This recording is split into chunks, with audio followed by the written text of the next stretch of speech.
All right, Q&A episode 5. Number 5. And we're here with a special round guest. Round 5. We've got a special guest today. Who? Ty Bones is here with us on episode 5. Hey, I want you guys to know how honored I am that you invited me to be on your podcast today. This has been a dream come true, and I'm super thankful. Actually, we didn't invite your ass. You just sat down. Yeah, he just showed up early, and we weren't expecting him. Actually, it was kind of awkward when he walked in. I could have written 100 ways this story played out. Not one of them would have included you showing up early. Oh man, that's why we love having you here. So much better time. Yes, sir. All right. Question number 1. You guys know how this works. First few weeks they were all about football. Thankfully, the last week and this one today is not as much about football. Thankfully, but question number 1 is, and the question number 1 is just for me for Darren, but the last 3, Tyler, you can answer as well. So multiple people, like a bunch of people, said or had some sort of variation, Darren, of would you ever come back to coach the Cowboys secondary? Hell to the no. Look, you can look at certain people and say that they're built to coach, right? I mean, there's certain people like Ty. I can look at Ty and say, Ty is built to coach. He could be a coach. For sure. That's how he's built. Like he takes in information. He doesn't mind taking the time to walk through things, and then, can process and push it back out. I'm not that guy. I've never been that guy.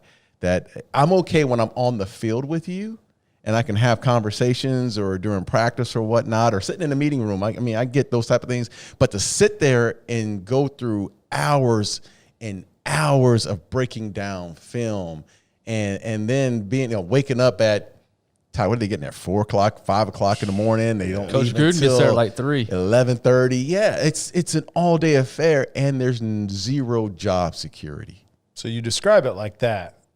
Yeah. I'm not built to coach you. Out too.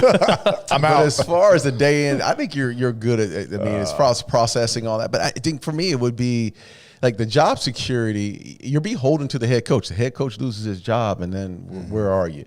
And now you have your 3, 4, 5 kids or whatever, and now you have to pull them out of school, go on to the next city.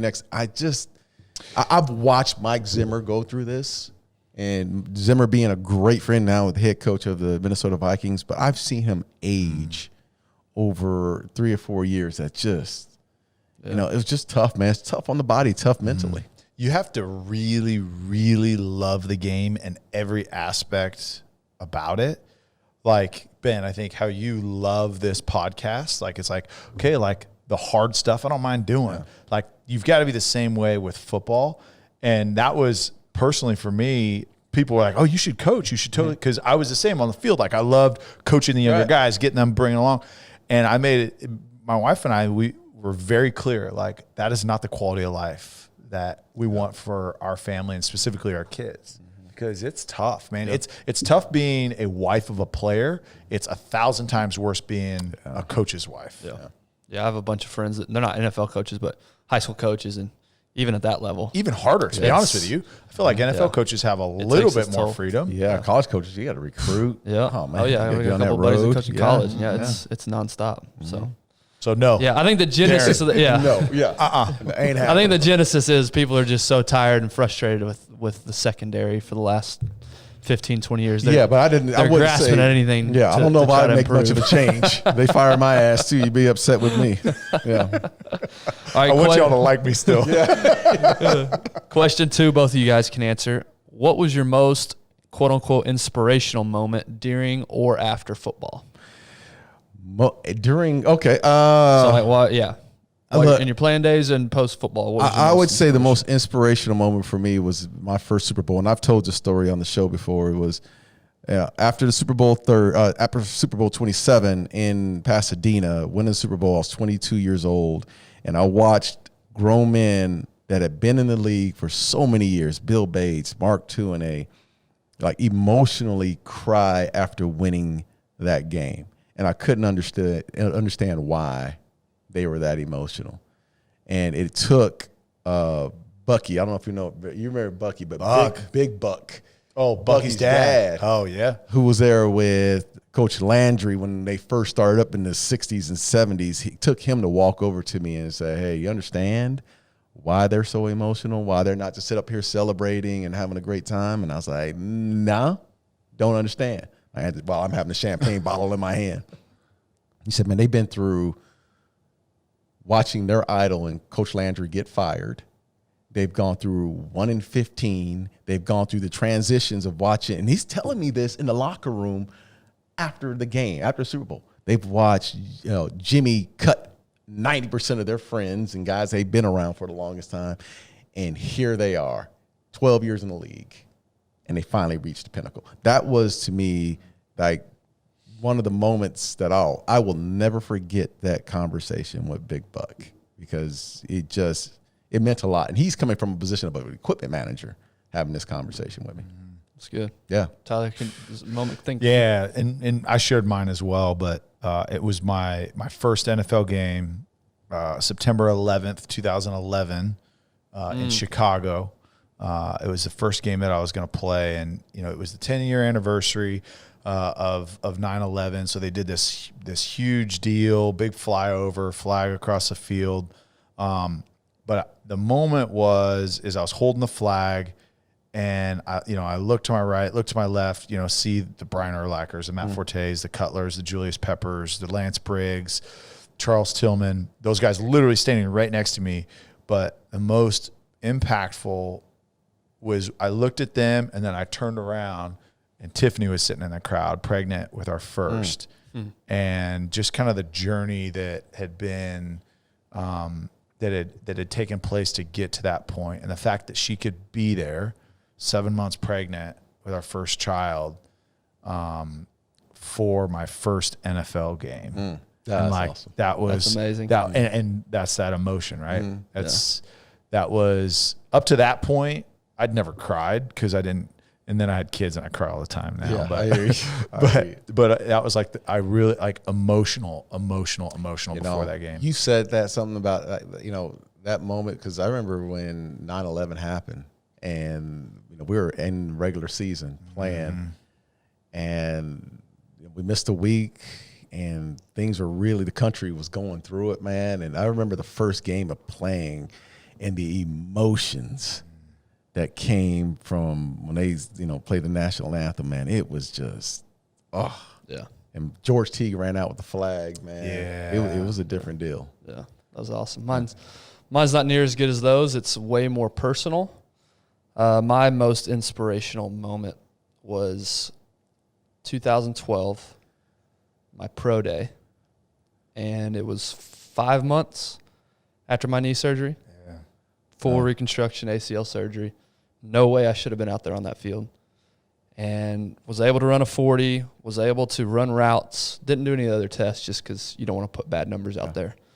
But I just remember leaving that field being so proud of just the months of pain and hard work and, hours of effort and intensity to get to that moment. And ultimately, you guys know the story. It didn't end up the way I wanted it to end up, but it proved to me that things are just a matter of time and a matter of effort. And it proved to me that I could do anything if I stick my mind to it. Again, the result wasn't what I wanted, but I was able to get myself in a position that everybody said I couldn't do. And a timetable that nobody thought was possible. And that's been the catalyst for me. That was 10 years ago. No, not 10 years ago. Almost 10 years, 9 years ago. Goodness gracious. But that's been the catalyst for everything I do now. I take that same mentality, and I take that same effort of an obsession, really, of this is how I'm going to attack it, and I can do it. Right. But it's not about me. This is about you, Darren. Question 3, this is just for Darren, and then question 4, Tyler, we all can answer. But question 3 is from Scott Cockcroft. What was the first business post-NFL you joined or bought? Did you exit or do you still own it? What types of businesses do you own now? Why did you get into these businesses? What made them appealing to you? So a lot of questions in one, but the genesis is, what business are you in? What was your first one? Well, first business, man. Well, I've always been an investor in real estate, specifically development. So even during my playing days, I was personally investing in some real estate deals. I would say the first business that I actually put a little sweat equity into was a group called Fanprint, in which I was a mentor of a group that was how would I say this? They were within a fund. They were within this incubator here locally, and the guy who was the CEO asked me to come on, be a mentor, be an advisor, and I got to know the company, and then I started making connections, and then it became more of like I was a part of the business, became an equity holder in the business, and that was the first one. And then the company's still going, to this day. It's still going. Could have exited a couple times, but they didn't. They might have made this T-shirt that I'm wearing today. No, they didn't. Okay. But that trash? Nah. Anyway. Way better than that. Yeah, but they're an online company that still sells apparel and still doing pretty good. Right on. And I guess what business are you part of now? Two businesses. Well, I'm a partner in a commercial real estate company called ESRP, which is located here in Dallas, Texas, at the Star, the headquarters of the Dallas Cowboys.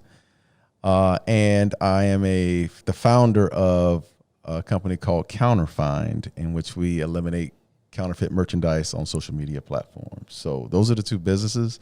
Had my ups and downs, have gotten my teeth kicked in, have had some losses, have had some wins. Still motivated, man. I'm all the way in on those two businesses and continue to grow them. That's awesome.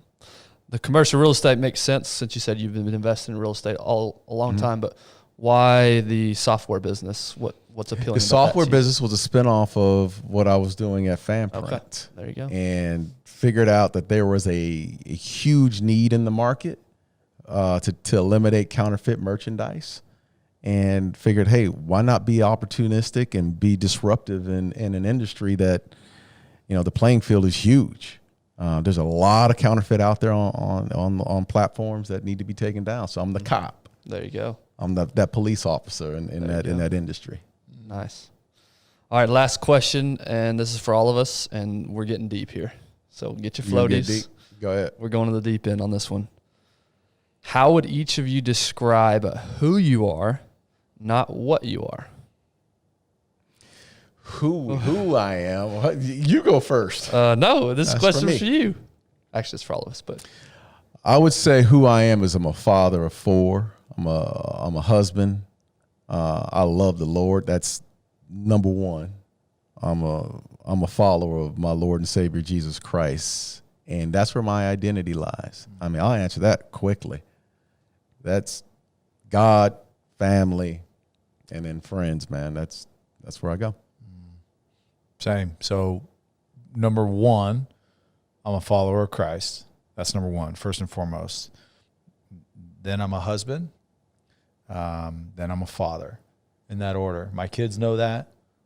My kids know that. Hey, if it's a matter of saving your mom or saving you in the ocean, I'm grabbing your mom every time. Because I can make more of you, Luca. I'm Luca, I can make more of you. Sorry, man. No. And it sounds cold, but they need to know that. They need to know that they're not the center of our universe. But to the question, my identity is in Christ, right? And that's what it is. And everything falls under that.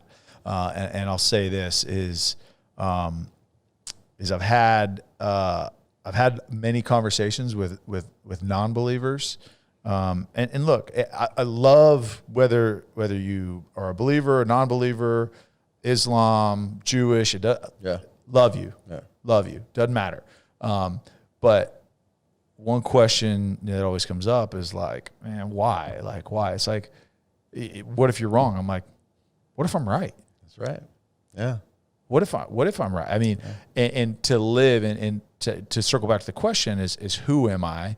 Not what am I? I'm not a commercial real estate guy.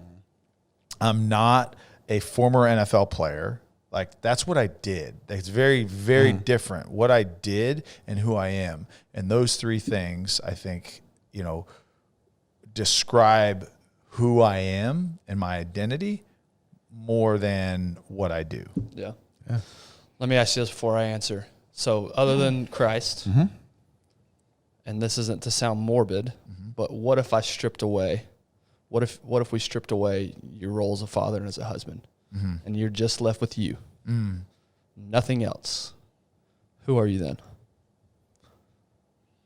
Again, the Christ, Jesus being your Savior, that is part of that. Yeah. But I'm curious, what if you're not a father? What if you're not a husband? What if those were taken away from you? God forbid.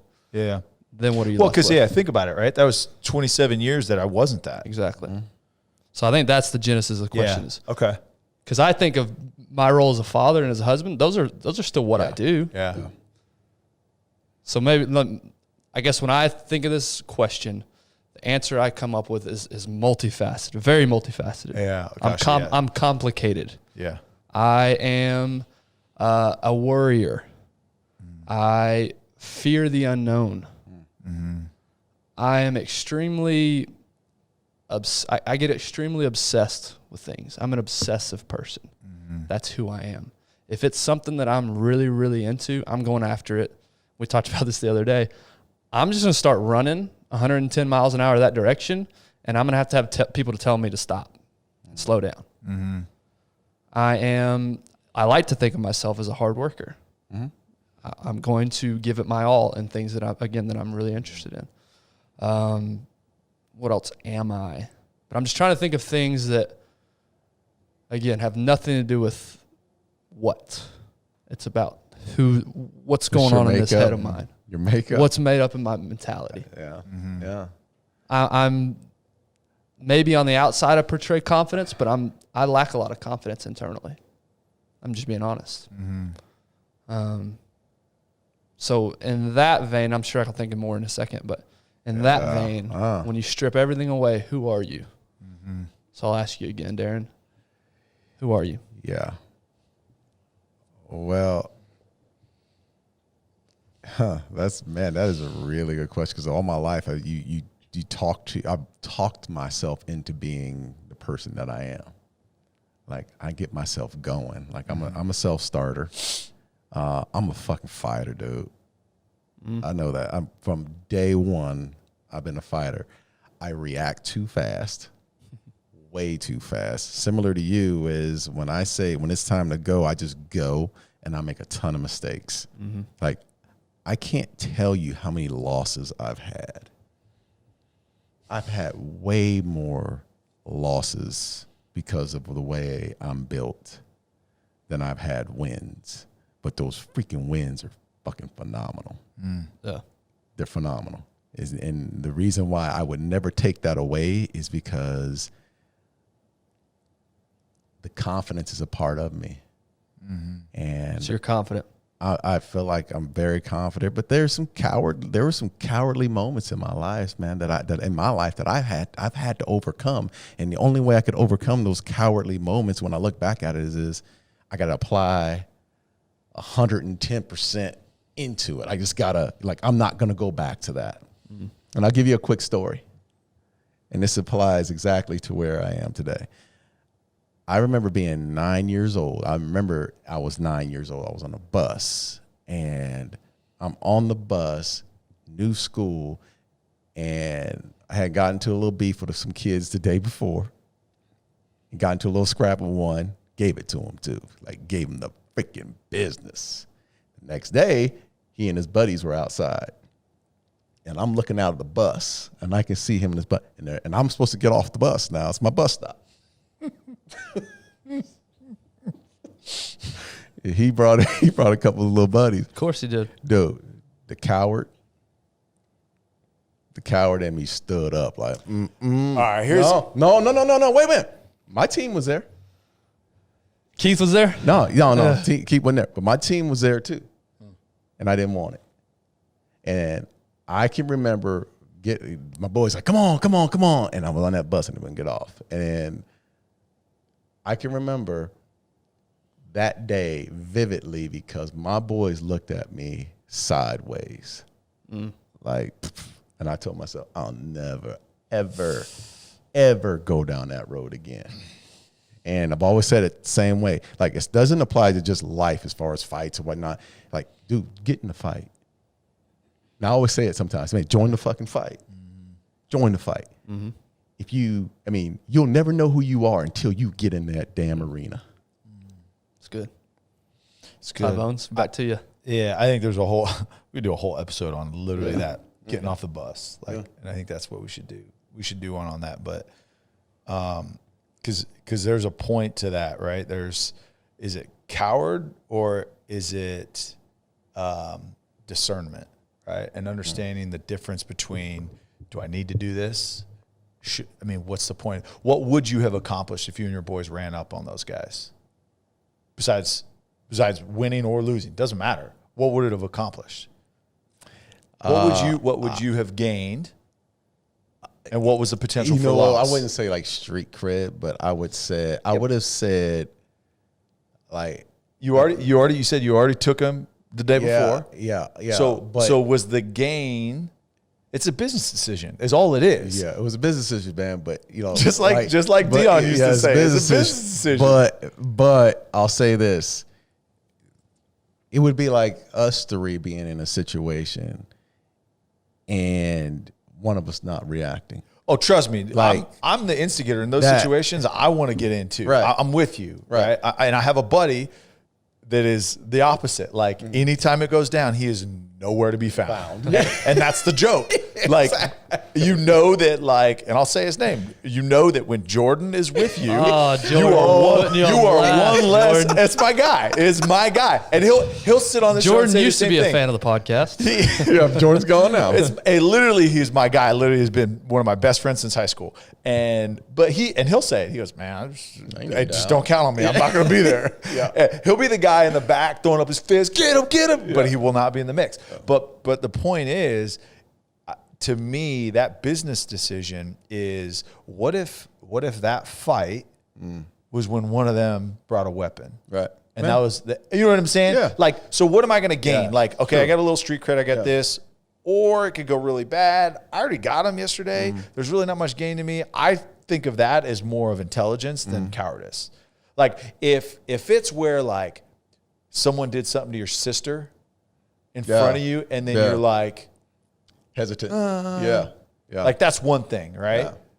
But this is like, man, I just whooped your. It's like Holyfield. Some dude, he knocking Mayweather. Like Mayweather, like this next fight with Mayweather, I think that's stupid. He's gonna make a lot of money, but I think it's stupid because all he's gonna do is put his reputation on the line as a boxer. Because what if he gets caught? What if he gets knocked out? What if Jake Paul brings a weapon to the fight? Steroids. All right, back to the original question. Point is. I don't know how we got Jake Paul, but I think you've done a great job avoiding the question, Tyler. Yeah, who are you? I avoided it. So look, and this is not me. Like, one thing, if you'd have asked me 6 months ago, I probably would have answered it very similar to you. I would have focused on the weaknesses, not weaknesses. I don't want to say they're weaknesses, but you said the negative traits that you have. You listed 4 negative traits first because you wanted to lead with that. And then you said, I would like to think myself as a hard worker. You know you're a hard worker. Yeah. You know that. Back to you, Tyler. Don't question it. But so for me, I'm going to say I am a light. I think that I'm someone that can bring a lightness to rooms when I'm in the right headspace. I'm an encourager. I'm a builder. So I like to build things, whether it's people, whether it's objects, whether it's like, I love that. I am an accommodator. I like when people are happy. So I will sacrifice maybe comfort for myself, for other people. And I would say I'm intelligent. I'm not book smart. I don't know a ton of stuff. I think that I process things. Look, not the smartest, but I think I'm somewhat intelligent. And I'm a good communicator. I can have thought. have thoughts in my head, and it may not come out on this podcast a lot because I'm all over the place, but I can hear something and then I can communicate it in a way that is people can understand. And now on the other side is I think that I am at times undisciplined. I think that I am insecure, and I think that I think the insecure kind of encompasses a lot of things. Oh, and I think that I tend to be more of a follower than a true leader, because I think that I like the idea of being a leader and leading people, but in reality, I'm not as much of a self-starter as I make myself out to be in my head. Yeah. Does that answer your question? No, that was great. Yeah. And the reason I love that question, I didn't give it the shout out, it's Kaylee Wall asked that question. Yeah. The reason I love that question is because, like I said, you strip everything away from you. Yeah. That's what you're left with. Mm-hmm. And no matter what you do going forward, no matter what job you have, no matter what role you are as a father, you could go through a divorce. No matter what you do, you're always going to have those things. And I wish that's something I would have known earlier in life, because I spent way too much time thinking I was an athlete and I was a person who's going to make a lot of money and I'm a person who's going to be great. I wish I had taken more time to really reflect on who am I, because no matter what I do going forward, that's what I'm left with. Yeah. And I'm going to be that way longer than I'm going to be anything else. That's right. Yeah, so true. So I love that question, Kaylee. But you know what? That what Tyler said today was so true. Is that you tend to go, you're going to rattle off the negative first. Yeah, that's who I am. That's who I am. That's true. But that, I'm not going to say it needs a change. Yes, sir. But always, I would tell anyone listening right now, you look at the positives of who you are first. Mm-hmm. You know you're going to have shit. We all have our own shit, Everybody's got it. We all got the same shit. I got the same shit that you got. I got the same stuff, right? But the positive, you continue to build on the positives, that's where it's at. Yeah. Yep. And that's another episode. Yeah. Because growing up, it's instilled in you, be humble. And I always took that to mean. I played the humble card. Humility means I'm going to put myself down. That's what I always took it as. And again, we're not going to get into that. We don't have time. Yeah. But that's another episode. Humility doesn't mean that you can't be confident. And I took it as like, oh, no. Like, I'm just here to serve you. I'm here. It doesn't help anybody. Because the reality is you want it. Yeah. You want that business. Go ahead. All right, we did it. That's it. We did it? All right. Good job, man. Episode, 5? I don't remember what we said. 5. We appreciate you guys. Have a good weekend. We'll see you next week.